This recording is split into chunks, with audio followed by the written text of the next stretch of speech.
राधे राधे महाराज जी। महाराज जी, हमें अपने पाप की सजा अपने पति, बच्चों या किसी के रूप में आकर मिलती है, तो क्या ये सजा का क्रम चलता रहेगा?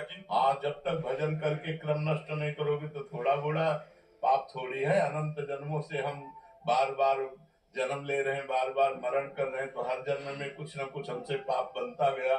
वो सब एकत्रित है, जिसे संचित कर्म कहते हैं। अभी जो कर्म कर रहे हैं उसे क्रियमाण कहते हैं, और जो भोग रहे हैं उसे प्रारब्ध कहते हैं। भजन ऐसा करो कि संचित भस्म हो जाए, क्रियमाण निष्फल हो जाए और प्रारब्ध को भोग ले। बड़े बड़े संतों को प्रारब्ध भोगना पड़ता है, किसी के कैंसर, किसी की किडनी फेल, किसी के बड़े बड़े भजनानंदियों को भोगना पड़ता है।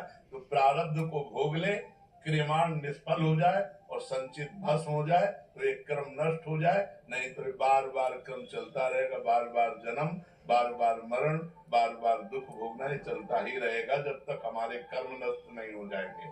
और कर्म का भोग करके अब नाश कर दें असंभव, क्योंकि नवीन कर्म भी तो बन रहे हैं, वो भी तो जमा हो रहे हैं गोदाम में। हमको चाहिए गोदाम में आग लग जाए, और वो भगवान नहीं लगा सकते हैं। भगवान ही कह रहे सर्व धर्मान परित्यज्य माम एकम शरणम व्रज अहम त्वाम सर्व पापेभ्यो मोक्षयिष्यामि मा शुचा। मैं समस्त पापों से तुम्हें मुक्त कर दूंगा। तो भगवान की शरण में होकर भगवान का नाम जप करो और धर्म में आचरण करो। बेविचार, मांस, मदिरा, इन सबसे बचो, तब तुम्हारा जीवन पवित्र होगा। अब 2-4 बार नाम जप कर लो, व्यभिचार करो, पर पुरुष गमन करो, पर स्त्री गमन करो, तो नरक जाओगे, दुर्गति प्राप्त होगी। अगर संयम से चलोगे, पाप कर्म छोड़ोगे, तो नाम तुम्हें उठा देगा, प्रकाशित कर देगा। नाम आपको आगे प्रकाश देगा, ज्ञान देगा, भक्ति देगा, हृदय प्रेम में हो जाएगा, भगवान की प्राप्ति। डॉक्टर स्वामी परमानंद जी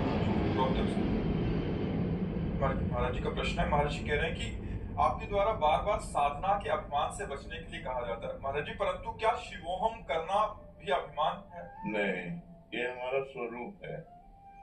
सोहमस्मि इति वृत्ति अखंडा, ये हमारा स्वरूप है। हम अपने स्वरूप को बार बार जागृत कर रहे हैं कि देवोहम नास्ति, मैं देह नहीं हूँ।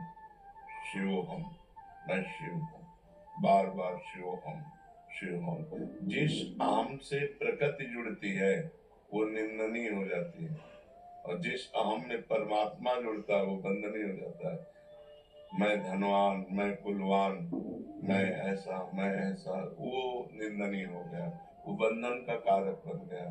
जिस अभिमान के साथ प्रकृति जुड़े वो बंधन कारक हो गए, और जिस अभिमान को परमात्मा, तो मैं शुद्ध परमात्मा है,